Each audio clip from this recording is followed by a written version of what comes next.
Alright folks, here's my review of the new Iron Man 3 movie. Today's April 25th, 2013.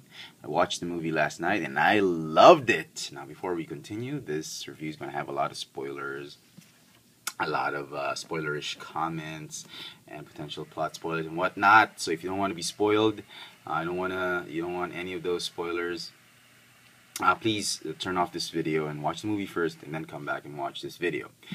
Okay, the way I see it when you appreciate movies like this from the Marvel Cinematic Universe is you have to learn to detach yourself from the comic books and the cartoons.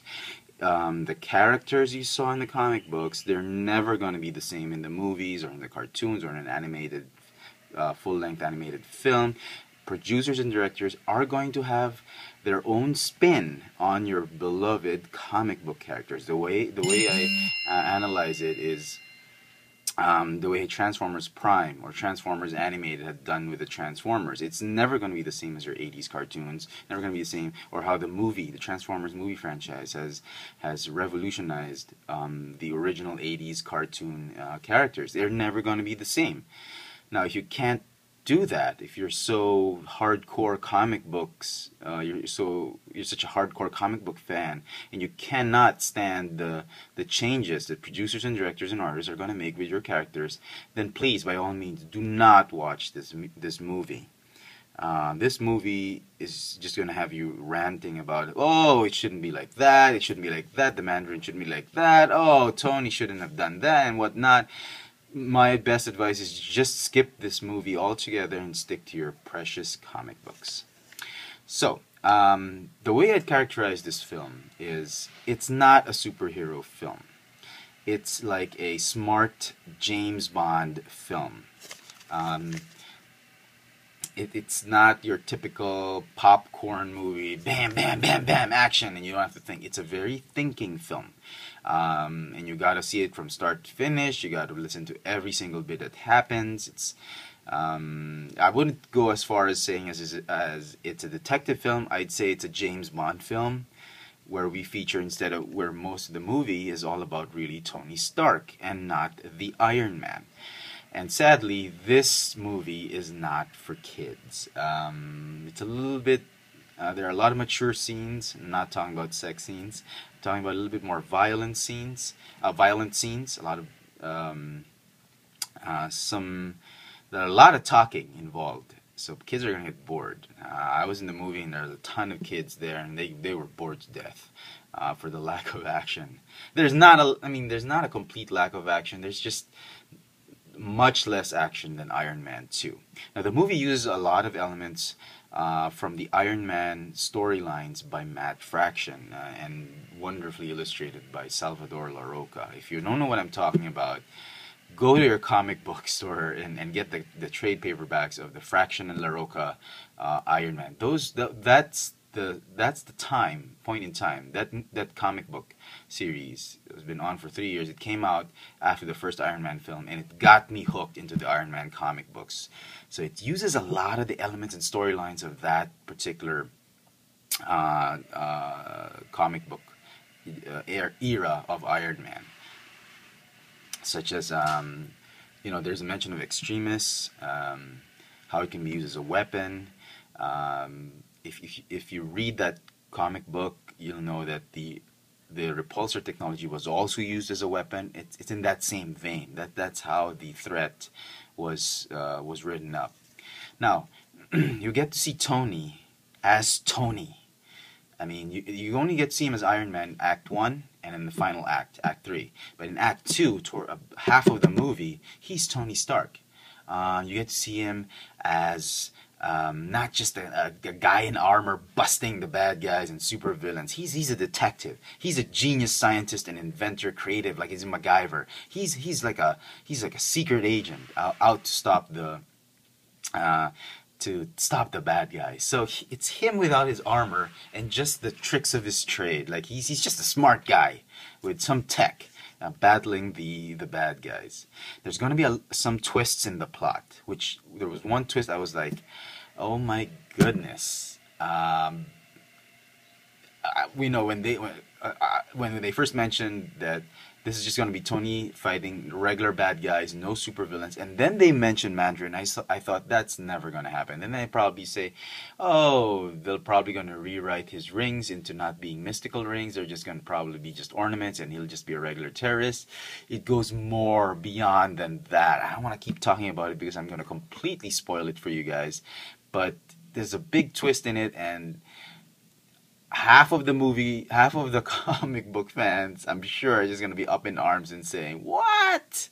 They totally ruined that character. Why did they even use it? Anyway, but I was okay. I thought it was funny. Anyway, you're going to hate it or you're going to love it, the way they wrote up the Mandarin. Anyway, sorry, I have my notes right here. I wrote down everything on a piece of receipt after the movie. So, Tony versus terrorist with high-tech weapons. So there are a lot of funny scenarios in the movie, as always, with any Iron Man film. And there was some parts where he has a sidekick. And I thought it was going to be corny, but it actually worked. It was funny, and it was great for the movie. So, it was great. Part of the movie's plot also has Tony battling some demons. Now, if you've read Iron Man for the longest time, you'll know that he's battled demons with alcoholism, which I thought was like, I don't know, back in the day that was a thing. So, but today, I don't know, it'd be a crappy plot. Then he had emotional demons of how his repulsor technology, in the Fraction and LaRocca books, that how his technology, his repulsor technology, can be used for evil, and he has to go about the world trying to get all those rogue technology and save the world from his technology. So it's a demon. Here, he has more of a personal psychological demon, and it's costing him some sleep. It's costing his relationship with Pepper, and it's really, I think, it's very clear that the movie's trying to tell him to move on from the Iron Man and get a life. But to me, really, it's really not letting the Iron Man define who he is. I think that's his biggest demon. That the Iron Man, he feels, defines who he is, which is not the case. Tony Stark is Tony Stark. Iron Man is just, as he says, a hobby. It's an extension of him, and I think that's the real demon. But the movie posits it as something that the Iron Man is tying him down from really being a complete person. Anyway, I don't want to again talk too much about it. So there's a lot of intrigue, humor, action, fun, and drama in the movie that you just can't even go out of the movie to pee. I mean, it's not the type that you don't want to pee because you're gonna miss the action. It's like you just want to see what happens in the story. It's more of that. So when the action's there, there's a lot of kick-ass action, like in the end scene. I mean, you see the last battle scene. I mean, you've seen it in the trailer, so I'm not really spoiling much to it. You get to see all of his armors, and then when you really see it in the movie, the first thing in your mind is, if you're a big toy collector like me, you're gonna hate Hasbro for not doing all those armors in the 3 3/4 line, like what they did in the Iron Man 2 toy line. I mean, they don't have to do everything in 6 inches. I don't care. They could do all those 30 armors or whatever, or Mark 7 minus 42 minus 7. It's 7. So 35 armors. These 35 new armors. They could have done it in those 3 3/4 versions that were articulated as the Iron Man 2, and I would have paid top money for it. They could have had it in 7 5-packs. I don't care. I would have bought them. But when you see those armors in the final scene, and I was like, Hasbro, and as my good friend Ash Rock. If you don't know who Ash Rock is, and you're a collector of Marvel Universe, dude, what have you been doing? Watch his videos. Anyway, he says his quote is, "You're gonna have to sell your organs on the black market to afford the new Hot Toys armor figures, Iron Man Hot Toys figures of all the armors that Tony Stark has, because they're just great."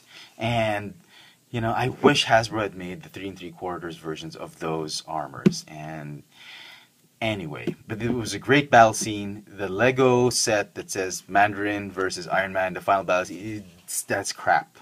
Never happened. Anyway, I don't want.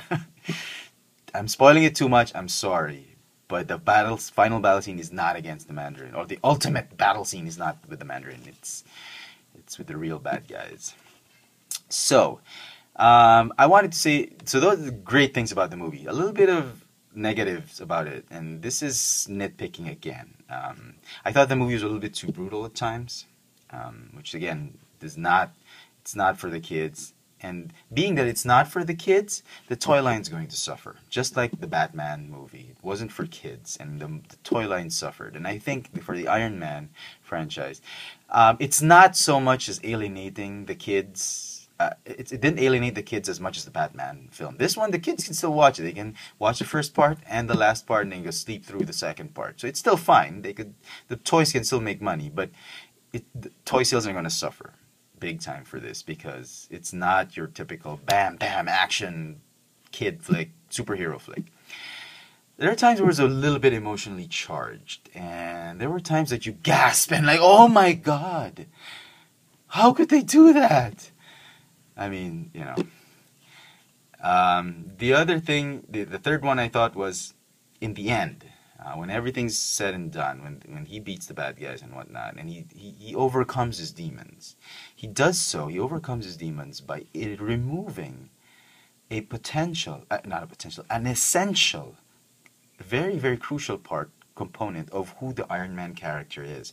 And I thought maybe Marvel could be making a big mistake with that. The Marvel Cinematic Universe could make a big mistake in that, because then that the end sequence, you begin to question, is he retiring? Is he still going to be part of Avengers 2? Is he even going to show up in Guardians of the Galaxy? You have those questions. But then the movie ends it and like, yeah, sure, this is how it's going to be, but he's still Iron Man. I mean, he's always going to be Iron Man. So, you know, you get a lot of questions, and you think to yourself, what's going on? Are they getting rid of Iron Man, or are they keeping on board? And I say this because it's a Marvel movie, so at the end of the credits, there is a last scene. There is always an extra scene. And that scene is hilarious. It's completely funny. I thought it was brilliant, but it had nothing to do with setting up anything. It got nothing to do with setting up the Guardians of the Galaxy, setting up Avengers 2 or whatnot. Nothing. So you begin to wonder, what's the future for Iron Man? And this is the third installment of the franchise. And if it did end here, you know, I would have thought it was great. It had a great run. As a popcorn film, I liked 1 and 2. I'd watch them over and over. This one, I'd watch it probably a few more times. Not as much as Iron Man 1 and 2. Okay. So that's about it. What else did I miss out? Oh, okay. Rating. Overall, despite those negative comments I've said, the movie overall is a great film. I thought it was a brilliant story. I thought it was like a comic book story that they really put out into the movie. It's like a comic book story that never saw light in the comic books, and they said, let's just turn it into a movie. Again, as I said, if you're a hardcore comic book fan and you don't want to see your characters, your beloved characters ruined and move away from how they were in the comic books, do not watch this movie. If however, you can appreciate aspects of the comic books translated into the movies, then this is the movie for you, especially if you're a big Iron Man fan. My suggestion is, if you have kids and you want to take them with it, watch the movie first, which is what I did. And then go take your kids and your wife and watch it again. That's the only way to appreciate this movie. So overall, I give this movie a 9 out of 10. I hope you've enjoyed this review, and thanks for watching.